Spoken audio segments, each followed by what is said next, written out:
اتنا کہنا چاہتا ہوں، دوسروں کو تڑپانا آسان ہے، لیکن قدرت جب بدلہ لیتی ہے نا اس کے بندوں کو تڑپانے کا، تو پھر انسان کہیں کا نہیں رہتا۔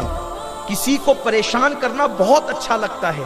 آپ نے کسی پہ جادو کر دیا، وہ تکلیف میں آ گیا، بھئی جادو اثر کرتا ہے نا، جادو اثر کرتا ہے، کبھی کرتا ہے کبھی نہیں کرتا، لیکن اگر جادو نے کسی پہ اثر کر دیا تو وہ تکلیف میں آ گیا، مصیبت میں آ گیا، پریشان ہو گیا۔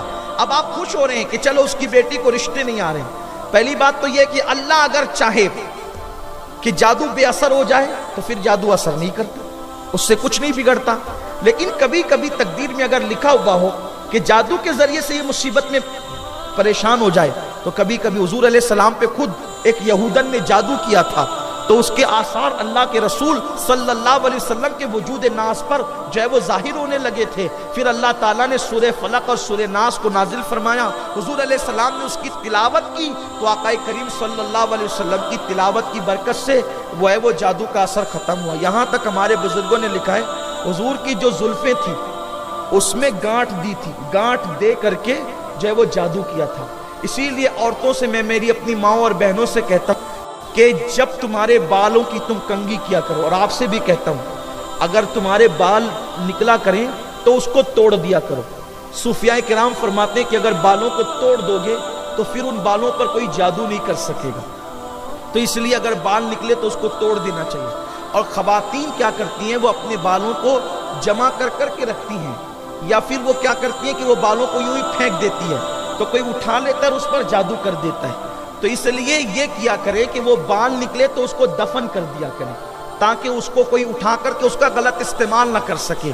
تو آقا علیہ السلام نے فرمایا کہ جو کسی پہ جادو کرے یا کروائے وہ ہم میں سے نہیں ہے۔ اور پھر اللہ اکبر، جو جادوگروں کے پاس جائے، آقا فرماتے 40 دن تک کہ اس کی عبادت قبول نہیں ہوتی، اور ایسے لوگ اگر بغیر توبہ کے مر جائیں وہ رسول پاک کی شفاعت سے محروم کر دیے جائیں۔ اتنا سخت حکم بیان کیا گیا ہے۔ اور انجام کیا ہے؟ آپ نے کسی کو پریشانی میں ڈال دیا، تکلیف میں ڈال دیا، وہ اللہ جتنے دنوں تک چاہے گا، اللہ کی مرضی کے بغیر پتہ نہیں ہلتا، وہ تکلیف میں رہے گا۔ اور اللہ جس دن چاہے گا تو وہ کوئی چھوٹا سا وظیفہ ہی پڑھ لے گا تو وہ جادو ختم ہو جائے گا، کچھ نہ کچھ تو اس کے لیے راستہ نکلے گا نا۔ کیونکہ آپ کسی کو پریشان کر سکتے ہیں، کہتے ہیں نا شیطان ہلاکان کرتا ہے، جان سے نہیں مار سکتا۔ تو ایسی صورت میں لیکن جب قدرت آپ سے بدلہ لے گی، آپ سے انتقام لے گی، لوگوں کو ستانے والوں کا انجام کبھی اچھا نہیں ہوتا۔ ان لوگوں کو ہم نے دیکھا ہے جو جادو کرتے کراتے ہیں، جب وہ دنیا سے گئے تو لوگوں نے ان کے جنازوں میں شرکت کر کے کہا کہ چہرے ایسے ہو گئے تھے کہ چھپانا پڑا، جنازہ ایسا ہو گیا تھا کہ جلدی سے اٹھانا پڑا، لوگوں نے دوپٹے رکھ لیے اپنے ناک پر، لوگوں نے رومال رکھ لیے اپنے منہ پر، جسم سے ایسی بدبو آئی۔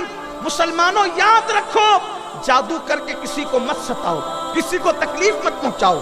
چند عورتیں دیکھتی ہے کہ میرے دیور دیورانی کی اچھی جم رہی ہے، چلی گئی جادو کرانے کہ ان کے درمیان جدائی پیدا ہو جائے۔ ہنسنے کی بات نہیں، یہ بہت تکلیف کی بات ہے۔ حضور نے فرمایا وہ ہم میں سے نہیں۔ آپ کتنی بھی نمازیں پڑھیے، کتنے بھی روزے رکھیے، کتنے بھی حج کریے، کتنے بھی زکات دیجیے، حضور نے اپنے محبوب امتیوں کی فہرست میں سے خاتم خارج کر دیا ان لوگوں کو جو لوگ جادو کرتے کراتے ہیں۔ آقا فرماتے ہیں وہ ہم میں سے نہیں ہے۔